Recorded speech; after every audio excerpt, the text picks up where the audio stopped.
Friends, welcome to our channel. ఇక ప్రభావతి, నేను మీనాని తప్పుగా అపార్థం చేసుకున్నానని ఈ బాలుగాడి మాటలను ఇక నేను భరించలేను. ఏదో ఒకటి చేసి టాపిక్ డైవర్ట్ చేయాలి. బాలు, ఫంక్షన్ బాగా జరిగిందిరా. అసలు నువ్వు ఉండవేమోనని మీ నాన్న చాలా బాధపడ్డారు. మొత్తానికి మీ చేతుల మీదుగానే అందరూ కలిసి ఫంక్షన్ని బాగా జరిపించారు. వెళ్ళేటప్పుడు మౌనిక కళ్ళల్లో ఆనందాన్ని చూశాను అని చెప్పేసి అనగానే ఒక్కసారిగా బాలు కూడా మౌనికని, ఆనందాన్ని, సంతోషాన్ని గుర్తు తెచ్చుకొని, అవును, మొత్తం మీద ఫంక్షన్ బాగా జరిగింది అని చెప్పేసి అనగానే, హమ్మయ్య, మౌనిక పేరు ఎత్తాను కదా, ఇక వీడు భార్యకు చేసిందంతా మర్చిపోయాడు అని చెప్పేసి ఫంక్షన్ చేసి అందరం అలసిపోయాం. వెళ్ళండి వెళ్ళండి, ఇప్పటికే ఆలస్యమైంది, వెళ్ళి నిద్రపోండి అని చెప్పేసి ప్రభావతి అయితే తప్పించుకొని హ్యాపీగా నిద్రపోతుంది.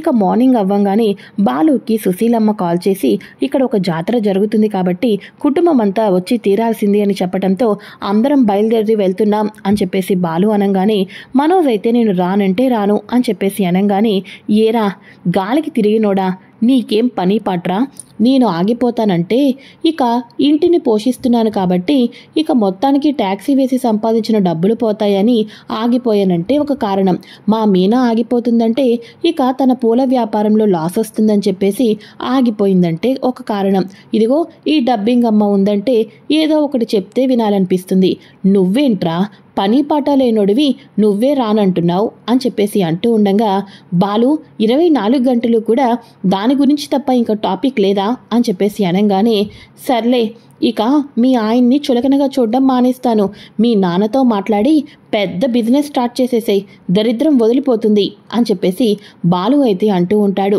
చూడండి ఆంటీ, ఎప్పుడు అస్తమాను బాలు నా భర్త గురించి, ఉద్యోగం గురించే మాట్లాడతాడు అని అనగానే, వాడి మాటలకేమమ్మా, పక్కన పెట్టేసేయ్, మీ నాన్న మలేషియాలో ఉంటాడు కదూ, హ్యాపీగా మీ నాన్నతో మాట్లాడి ఇక మొత్తానికి ఒక బిజినెస్ పెట్టిచ్చేస్తే నువ్వు కూడా హ్యాపీగా ఉండొచ్చు కదమ్మా, ఎవరితోనూ, ముఖ్యంగా ఈ బాలు లాంటోళ్ళతో అస్సలు మాటలు పడాల్సిన అవసరం లేదు.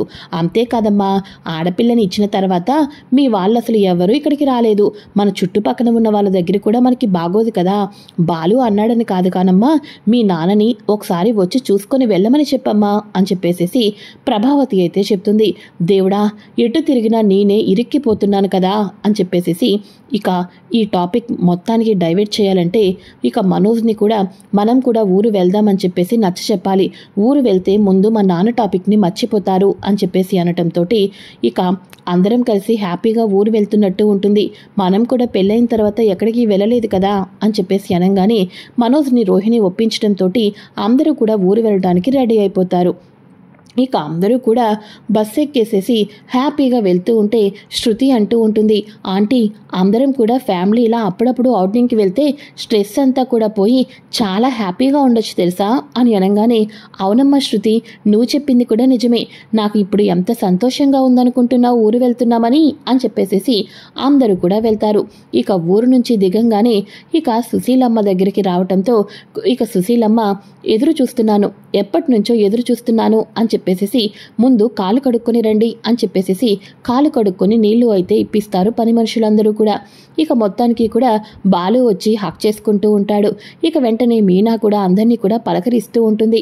ఇక మొత్తానికి అయితే ఊరంతా చూసి రావాలి, రేపు అసలే మళ్ళీ జాతర, ఇక పొలాలన్నీ కూడా చూడటానికి టైం ఉండదు, ఇప్పుడు మనం కన్ఫామ్గా పొలంకి వెళ్ళి తీరి చూడాల్సిందే అని చెప్పేసి అనగానే, ఒరే ఒరే ఒరే ఆగండ్రా, ఇప్పుడే కదా వచ్చారు అని అనగానే, ఇప్పుడైతే నేను షూట్ చేసుకోవటానికి కూడా బాగుంది, నైట్ అయితే చీకటి పడిపోతుంది, బాలు మన అందరం వెళ్దాం, నేను షూట్ చేసుకోవటానికి చాలా బాగుంటుంది అని శృతి చెప్పడంతో, సరే అయితే అందరం వెళ్దాం పదండి అని చెప్పేసి అనగానే సత్యం అంటూ ఉంటాడు, సరే అయితే మీరు వెళ్ళండిలే, నేనైతే ఇక్కడే ఉంటాను అని చెప్పేసి అనగానే సత్యం అలానే వాళ్ళ అమ్మ ఇద్దరు కూడా మాట్లాడుకుంటూ ఉంటారు. ఇక వెంటనే వీళ్ళందరూ కూడా చాలా పీస్ఫుల్గా ఉంది, చాలా ప్రశాంతంగా ఉంది కదా మీనా అని అనగానే, అవును శృతి, నాకు కూడా చాలా సంతోషంగా పీస్ఫుల్గా అనిపిస్తుంది అని చెప్పేసేసి ఇలా జంటలు మొత్తానికి అయితే పొలం గట్ల మీదకి వెళ్ళిపోతూ ఉంటారు. చివరాఖరికి ప్రభావతి మిగిలిపోతుంది. ఇక అక్కడ అడుగులు సరిగ్గా వేయలేక ఒక్కసారిగా కాలు అయితే మెలికపడి కింద పడిపోతుంది. ఇక వెంటనే ప్రభావతి, దేవుడా, ఇక పిల్లలతో పాటు నేను పరిగెత్తి నడుం మిరక్కొట్టుకున్నానే, ఇప్పుడు ఏం చెయ్యాలి అని చెప్పేసి ఇక వెంటనే ప్రభావతి అయితే తిరిగి ఇంటికైతే వెళ్తుంది. అమ్మో, ఈయన నన్ను చూస్తే పిల్లలతో పాటు పరిగెత్తావు, నడుం మిరక్కొట్టుకున్నావు అని చెప్పేసి నన్ను ఎగతాళి చేస్తారు. కాబట్టి వెనక గుమ్మంలోంచి వెళ్ళి ఏ పెయిన్ బామో రాసుకొని రెస్ట్ తీసుకోవాలి అని చెప్పేసి ప్రభావతి వెనక గుమ్మంలో నుంచి వెళ్ళి రెస్ట్ అయితే తీసుకుంటుంది. ఇక వెంటనే సత్యం, ఏంట్రా సంగతులు, ఇక ప్రభావతి ఏమైనా మారిందా అని చెప్పేసి అనగానే, ఏం మార్పమ్మా, ఇక మౌనికకు జరిగిన ఫంక్షన్కి బాలుగాడు చెమటొచ్చి భారమంతా కూడా వాడు ఒక్కడే వేసుకొని మరీ చెల్లెళ్ళ ఫంక్షన్ని ఘనంగా వాడుకున్న దీంట్లోనే జరిపించాడు. అయినప్పటికీ కూడా బాలు మీద ఇంతంటే ఇంత ప్రేమ కానీ జాలి కానీ కనికారం లేదు. ప్రేమ చూపించకపోయిందమ్మా, కానీ బయట నుంచి వచ్చిన మీనా నలుగురిలోనూ నవ్వులు పాలయ్యేటట్టు చేశారు. ఇక వాళ్ళతో పాటు వచ్చిన వాళ్ళ మేనత్త మంగళసూత్రం చైను పక్కన పెట్టేసేసి బాలుని మీనని మాటలు అంటే వాళ్ళు వెళ్ళిపోయిన తర్వాత నీ కోడలు కూడా వాళ్ళనే అనింది. అరే, వాళ్ళిద్దరూ ఇంటి గురించి ఇంత పరితపిస్తున్నారే అనే కొంచెం కూడా జాలి దయ లేకుండా పాపం వాళ్ళనే అనింది. బాలుగాడు కాబట్టి తల్లి అనేవాళ్ళు ప్రేమ చూపించకపోయినా ఆ ఇంట్లో కుటుంబం మొత్తం బాధ్యతలను మోషిస్తున్నాడు. పాపం బయట నుంచి వచ్చిన మీనా కూడా బాలుని చేసుకున్న దీనికి ఇక బాలుతో పాటే ఉంటుంది. మొత్తానికి కోడల మీద ప్రేమ చూపించదు, కొడుకు మీద ప్రేమ చూపించదు అని అనగానే, ఒరే, ఇప్పటిదాకా నిజం చెప్పకపోవటానికి నువ్వే కారణం రా. ఇక ప్రభకు నిజం చెప్పేస్తే బాలుతోటి నలుగురు పిల్లలతో ఎలా ఉందో అలానే ఉండేది కదరా. ఇక ఆ రోజు చిన్న వయసులో బాలు తప్పు చేశాడేమోనని ఒకే ఒక బాధతోటి ప్రభావతి అలా ప్రవర్తించింది. నువ్వా నీ భార్యకు నిజం చెప్పలేదు, నిజం చెప్పే సమయం నాకు నువ్వు ఇవ్వలేదు. ఇప్పటికైనా మించిపోయింది ఏమీ లేదురా, ప్రభాకు నిజం చెప్పేసేయ్ అని చెప్పేసి సుశీలమ్మ అంటూ ఉంటుంది. ఇక వెంటనే ఇప్పుడు చెప్పినా నమ్మదు. ఎందుకంటే బాలుని సరిగ్గా పట్టించుకోవటం లేదని చెప్పేసి నేనే సృష్టించి అబద్ధాలు చెప్తున్నాను అనుకుంటుంది. కానీ బాలు మంచివాడు అని ఆ రోజు మా కొడుకుని మనోజే నీళ్ళల్లోకి తోసేశాడన్న విషయం చెప్తే ఇక మనోజ్ని ప్రేమగా చూసుకుంటున్నాను కాబట్టి బాలుని సరిగ్గా పట్టించుకోవటం లేదు కాబట్టి నిజానికి ఇలా రకంగా అబద్ధాలు చెప్పి బాలు మీద ప్రేమ వచ్చేటట్టు చేస్తున్నారా అన్నా అంటుంది.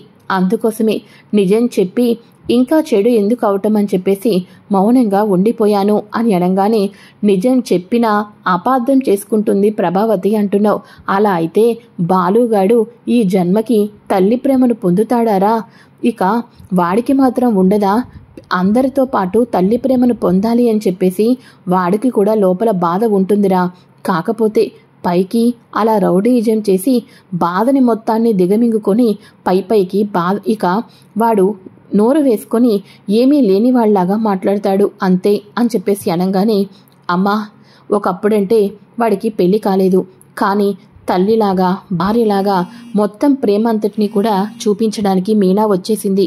అందుకోసమే నాకు ఇప్పుడు చాలా సంతోషంగా ఉంది.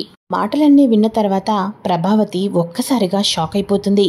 ఇక వెంటనే అమ్మా అమ్మా అని అంటూ ఉండగా, ప్రభా, నువ్వు పిల్లలతో పాటు బయటకు వెళ్ళావు కదా, ఇలా ఎప్పుడొచ్చావు అని అనగానే, ఇప్పుడే వచ్చానండి, అంతా కూడా ఆ బాలుగాడే చేశాడు, ఆ బాలుగాడి మూలాని నేను కింద పడిపోయాను, పట్టించుకోకుండా కనీసం వెనక్కి కూడా తిరిగి చూడకుండా వెళ్ళిపోయారు అని అనగానే, అత్త తిట్టినందుకు కాదు, తోటి కొడలు నవ్వినందుకు అన్నట్టుగా నువ్వు పడిపోయావన్న నొప్పి కాకుండా బాలు చేశాడని అంటావా అని చెప్పేసి అనగానే, ఇక వెంటనే ఇప్పుడే ఇక్కడ పెయిన్ బామ్ రాశానండి, తగ్గిపోతుందిలేండి అని చెప్పేసి అంటూ ఉంటుంది. సరే అయితే పిల్లలు వచ్చే లోపల వంటలు రెడీ చేసేద్దాం అని చెప్పేసి అనుకుంటూ సుశీలమ్మ ఇక తన దగ్గర ఉన్న పని వాళ్ళతోటి అంతా ఏర్పాటు చేస్తూ ఉండగా లోపల ప్రభావతికి నిజం తెలుసు కదా, అందుకోసం బాలుకి ఇష్టమైనవన్నీ కూడా నొప్పి వచ్చినప్పటికీ కూడా పక్కన పెట్టి బాలుకి ఇష్టమైనవన్నీ వండుతుంది. కానీ ప్రేమను మాత్రం బయటకి చెప్పుకోకుండా ఇక కాలు కడుక్కోగానే అక్కడ పెట్టి, తినరా, తిను, ఏంటి అలా చూస్తున్నావు, తినడానికే కదా కూర్చున్నావు, తిను, నీకు ఇష్టమైన కూరే కదా అని చెప్పేసి ప్రేమను కూడా కొంచెం గట్టిగా మాట్లాడి బాలుకైతే పెడుతుంది. ఇక బాలు, మీనా వీళ్ళందరూ కూర్చొని తింటూ ఉండగా, ఇంతకాలం నేను బాలుని తప్పుగా అపార్థం చేసుకున్నానా, ఈడు ఇంత మంచివాడా అని చెప్పేసేసి ప్రభావతి అయితే అనుకుంటూ ఉంటుంది.